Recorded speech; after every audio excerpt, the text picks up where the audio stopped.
The Atlantic Basin, it's quiet. We really like that. The Climate Prediction Center this week is going to offer an update on conditions in the equatorial Pacific, though, and that will help us understand what might lie ahead. The most recent discussion from the CPC confirmed El Niño was present. So the big question is, how strong will it get? So far, the Atlantic has only had one named storm.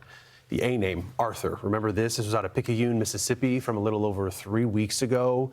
It was here where a flash flood emergency was issued. Some of the remnant moisture associated with Arthur dumped incredible, historic amounts of rain. We're talking over a 3-day period, anywhere between 12 to 24 inches.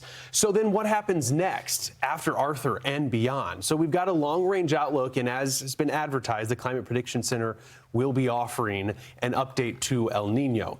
This is the equatorial Pacific that we watch, as Marissa just covered, this super typhoon. Incredible to see Bavi as it's been strengthening. Now as it moves toward China, perhaps affecting Taiwan, it will be weakening ever so slightly.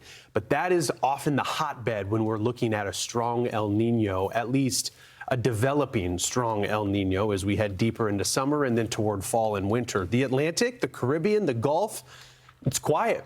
We've got some pretty strong winds that would tear up anything that might try to form, at least from a tropical cyclone perspective. This is some of the latest guidance, though, that we're getting, and it's interesting because while we've made such a big deal out of this developing El Niño, forecast models continue to tell us this is even a bigger deal than what we've been highlighting. In fact, it's unique when we look at something like this. We're talking nearly a 0% chance that we'll deal with a weak El Niño as we head into the fall, as we close the books on the hurricane season into November and December. So it is going to be something to pay attention to. I know that maybe this is a bit complicated to read, but where you see those darker reds, look by November. The chance of that occurring, quite significant. I mean, it's essentially a 100% chance. There's one of the global models that we use. This is the European, and this is some brand new data that we just got in. Every member, remember an ensemble tweaks one variable, spits out a forecast. Every single member of the European ensemble shows a super El Niño. There's not one that is below that 2 degrees Celsius threshold. So that is quite significant when you look at the strength. Now that will be factored into the overall forecast that we get from NOAA, but the European is screaming that this thing is going to become a super El Niño. So what does it mean, at least for the hurricane season? We've said this, we've talked quite a bit about it.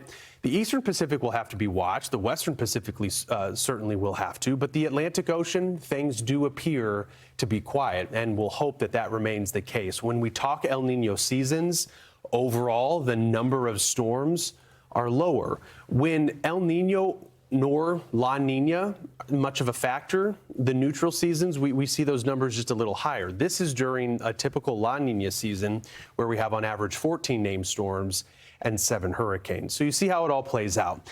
And not to get too far ahead of ourselves, but when we're looking at the tropics, we understand that things can be pretty quiet, but I wanted to offer what the fall and winter could very well look like. Whenever we're dealing with a strong, even super El Niño, we don't have very many years to provide us an analog. So this is something that we'll have to, as we get a little closer to, pay close attention to. The strong Pacific jet, though, will keep that moisture in California, perhaps with the Four Corners.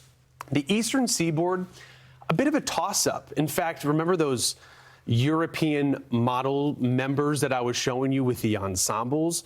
We're also looking at, now this is way out there, but between November and January of next year, there's a chance, you see how those are blue colors, meaning that pressure, generally speaking, could be lower.